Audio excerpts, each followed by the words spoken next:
পুরো মধ্যপ্রাচ্য জুড়ে বাজছে তৃতীয় বিশ্বযুদ্ধের দামামা। আর এরই মধ্যেই আমাদের হাতে এসে পৌঁছেছে গুরুত্বপূর্ণ আন্তর্জাতিক সংবাদ। শুরুতেই শিরোনাম। বৈরুতে ইসরায়েলের মুহুর্মুহুর ক্ষেপণাস্ত্র হামলা, বহু হতাহত। এদিকে লেবাননে ইসরায়েলি বিমান হামলায় হিজবুল্লাহর কমান্ডার নিহত, মন্তব্য মার্কিন প্রশাসনের। এরপরে জানাবো নেতানিয়াহুর বিরুদ্ধে গ্রেপ্তারি পরোয়ানা কার্যকর করবে ব্রিটেন। জানাবো পুতিনের হুমকিকে আমলে নিতে পশ্চিমা বিশ্বকে সতর্ক করলেন আরবান। এবং সর্বশেষ জানাবো পারমাণবিক যুদ্ধের সতর্ক বার্তা কিম জং উনের। এতক্ষণ শুনছিলেন সংবাদ শিরোনাম, এবারে বিস্তারিত। তবে তার আগে প্রতিদিনের আপডেট আন্তর্জাতিক সংবাদ সবার আগে পেতে ভিডিওটিতে একটি লাইক দিয়ে চ্যানেলটি সাবস্ক্রাইব করার অনুরোধ রইল। বৈরুতে ইসরায়েলের মুহুর্মুহুর ক্ষেপণাস্ত্র হামলা, বহু হতাহত। লেবাননের রাজধানী বৈরুতে ক্ষেপণাস্ত্র হামলা চালিয়েছে ইসরায়েলি বাহিনী। এতে অন্তত 4 জন নিহত হয়েছে, আহত হয়েছে আরও অন্তত 33 জন। বিআরটি ওয়ার্ল্ডের এক প্রতিবেদনে এই তথ্য জানানো হয়েছে। স্থানীয় মিডিয়ার খবরে বলা হয়েছে, হতাহতদের সংখ্যা আরও বাড়তে পারে বলে আশঙ্কা করা হয়েছে। স্থানীয় বাসিন্দারা জানিয়েছে, বৈরুতের রাস্তায় এই হামলা হয়েছে, এতে অনেক ভবন বিধ্বস্ত হয়েছে। ইসরায়েলের ন্যাশনাল নিউজ এজেন্সি বলেছে, ইসরায়েলি যুদ্ধ বিমানগুলো 5টি ক্ষেপণাস্ত্র ছুড়ে একটি 8তলা ভবন পুরোপুরি বিধ্বস্ত করেছে। ঘটনাস্থলে বহু অ্যাম্বুলেন্স ছুটে যাওয়ার শব্দ শোনা গেছে। লেবাননের সম্প্রচার মাধ্যম আল জাদিদে দেখা গেছে, হামলায় একটি ভবন পুরোপুরি বিধ্বস্ত হয়েছে এবং বেশ কয়েকটি ভবন ক্ষতিগ্রস্ত হয়েছে। টিআরটি ওয়ার্ল্ডের আরেক প্রতিবেদনে বলা হয়েছে, ইসরায়েলি বাহিনী গাজার কামাল আদওয়ান হাসপাতালেও হামলা চালিয়েছে। এতে অন্তত 9 জন মেডিকেল কর্মী আহত হয়েছে। সেই সঙ্গে এতে মেডিকেলের জেনারেটর এবং অক্সিজেন সিস্টেম ক্ষতিগ্রস্ত হয়েছে। সিরিয়ায় ইসরায়েলি বিমান হামলায় হিজবুল্লাহর কমান্ডার নিহত। মার্কিন সংবাদ মাধ্যম দাবি করেছে, সিরিয়ায় সাম্প্রতিক বিমান হামলায় ইসরায়েলি সামরিক বাহিনীর হিজবুল্লাহর একজন সিনিয়র কমান্ডারকে হত্যা করেছে, যিনি 2007 সালে ইরাকে মার্কিন সেনাদের উপর হামলার পরিকল্পনা করতে সহায়তা করেছিল বলে জানা গেছে। এক প্রতিবেদনে এই খবর দিয়েছে আল জাজিরা। নাম প্রকাশে অনিচ্ছুক এক মার্কিন প্রতিরক্ষা কর্মকর্তার উদ্ধৃত দিয়ে এনবিসি নিউজ জানিয়েছে, আলী মোশা দাগদুক, যিনি মার্কিন সেনাদের উপর কারবালার অভিযানে প্রথম ভূমিকা পালন করেছিলেন, সেখানে আমেরিকান নিরাপত্তা দলের ছদ্মবেশে যোদ্ধারা একটি ঘাঁটিতে প্রবেশ করেছিল, গুলি চালায় এবং 5 মার্কিন সেনাকে হত্যা করেছিল। ঊর্ধ্বতন প্রতিরক্ষা কর্মকর্তা এনবিসিকে বলেছে, কখন বা কোথায় সিরিয়ায় হত্যাকাণ্ড সংঘটিত হয়েছিল তা তাৎক্ষণিকভাবে স্পষ্ট নয়, বা এটি বিশেষভাবে দাগদুককে লক্ষ্য করেছে কিনা তাও স্পষ্ট নয়। জানা যায়, দাগদুক মার্কিন বাহিনীর হাতে ধরা পড়েছিল, কিন্তু পরে বাগদাদ থেকে মার্কিন প্রত্যাহারের পর ইরাকি সরকার তাকে ছেড়ে দেয়। গত সেপ্টেম্বর থেকে লেবাননে হিজবুল্লাহর বিরুদ্ধে হামলার পাশাপাশি সিরিয়াতেও আক্রমণ চালাচ্ছে ইসরায়েল। বৈরুতে ইসরায়েলের অব্যাহত হামলার মুখে অনেক হিজবুল্লাহর যোদ্ধা সিরিয়াতে আশ্রয় নিয়েছে।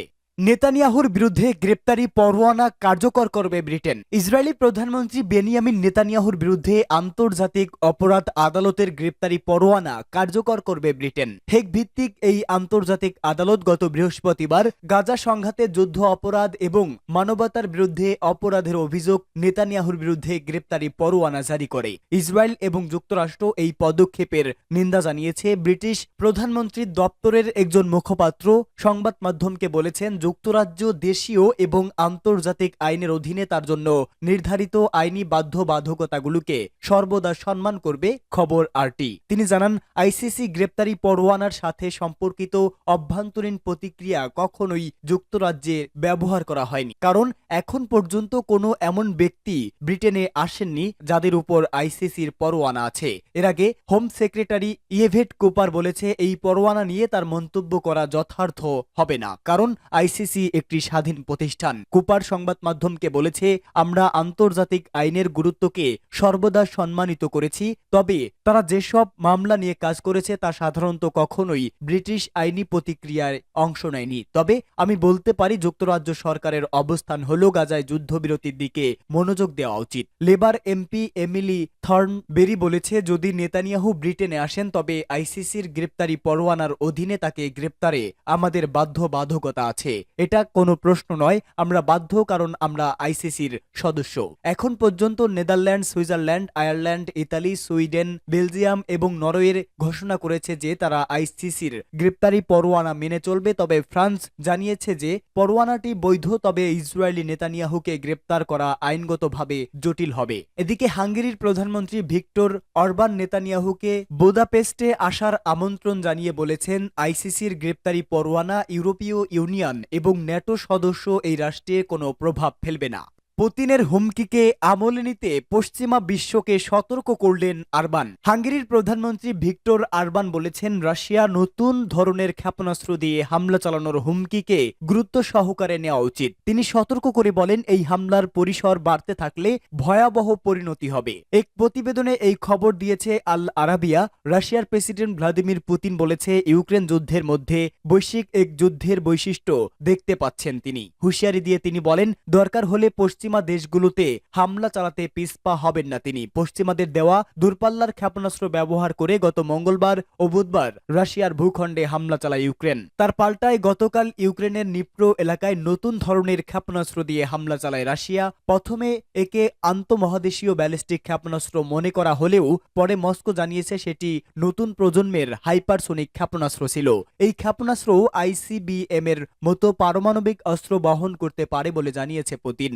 ইউরোপীয় ইউনিয়নে ক্রেমলিনের সবচেয়ে ঘনিষ্ঠ মিত্র আরবান সতর্ক করে দিয়েছেন যে রাশিয়া মর্যাদা বিশ্বের সবচেয়ে শক্তিশালী সামরিক বাহিনীগুলোর মধ্যে একটি। মস্কোর বহরে সবচেয়ে আধুনিক কিছু সহ সব ধ্বংসাত্মক অস্ত্র রয়েছে। পাবলিক রেডিওতে তার সাপ্তাহিক সাক্ষাৎকারে আরবান বলেন, যখন রাশিয়া হামলার বিষয়ে কিছু বলে তখন এটি গুরুত্ব সহকারে নেওয়া উচিত। রাশিয়া সম্প্রতি পারমাণবিক অস্ত্র ব্যবহারের জন্য সীমানা কমিয়েছে। এই পদক্ষেপ বা মার্কিন যুক্তরাষ্ট্র দায়িত্ব জ্ঞানহীন বলে নিন্দা করেছে। কিন্তু আরবান যুক্তি দিয়ে বলেছে, মস্কোর পারমাণবিক শুধু নীতির পরিবর্তন নয়, এর পেছনে অন্য কারণও আছে। হাঙ্গেরিয়ান নেতা আরো বলেন, শুধু আমি বলতে চাই যে যখন রাশিয়ানরা তাদের পারমাণবিক শক্তি ব্যবহারের নিয়মগুলো সংশোধন করে, এটি কোনো সাধারণ নীতি নয়, এটি কৌশলও নয়, এটি সংশোধন করা হয়েছে এবং এর পরিণতিও হয়েছে। পারমাণবিক যুদ্ধের সতর্ক বার্তা কিমের, বিশ্বজুড়ে উত্তেজনা ছড়াচ্ছে এমন অভিযোগ এনে উত্তর কোরিয়ার সর্বোচ্চ নেতা কিম জং উন বলেন, পরমাণু যুদ্ধের জন্য প্রস্তুত উত্তর কোরিয়া। কোরিয়া উপদ্বীপ কখনো এতটা পারমাণবিক যুদ্ধের ঝুঁকির মুখে পড়েনি বলেও মন্তব্য করেন তিনি। উত্তর কোরিয়ার রাষ্ট্রীয় সংবাদ মাধ্যম ক্যাসিএনের প্রতিবেদনে এই তথ্য জানানো হয়েছে।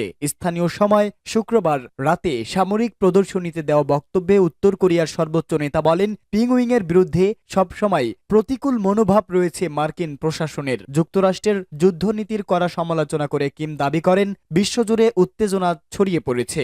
সেই সাথে বাইডেনের বিরুদ্ধে অভিযোগের তীর তুলে দেন উত্তর কোরিয়ার প্রেসিডেন্ট কিম জং উন। তিনি বলেন, কোরীয় উপদ্বীপে বিবদমান পক্ষগুলো কখনো এতটা তীব্র ও বিপজ্জনক সংঘাতের মুখোমুখি হয়নি, যা ধ্বংসাত্মক থার্মোনিউক্লিয়ার যুদ্ধে রূপ নিতে পারে। কিম যুক্তরাষ্ট্র ও উত্তর কোরিয়ার দ্বিপাক্ষীয় সম্পর্ক নিয়েও কথা বলেন। ওয়াশিংটনের সঙ্গে আলোচনায় সবসময় পিংউইং আগ্রাসী মনোভাবের শিকার বলেও ক্ষোভ ঝাড়েন তিনি। ডোনাল্ড ট্রাম্পের প্রথম মেয়াদে একাধিক বৈঠকের উদাহরণ টেনে উত্তর কোরিয়ার সর্বোচ্চ নেতা হতাশা প্রকাশ করে বলেন, আমরা ইতোমধ্যে যুক্তরাষ্ট্রের সঙ্গে আলোচনার ক্ষেত্রে যতদূর যেতে পারি ততদূর গেছি, কিন্তু সেসব আলোচনা থেকে কেবল এটাই দেখা গেছে যে উত্তর কোরিয়ার প্রতি তাদের বৈরী নীতি কখনোই বদলাতে পারে না।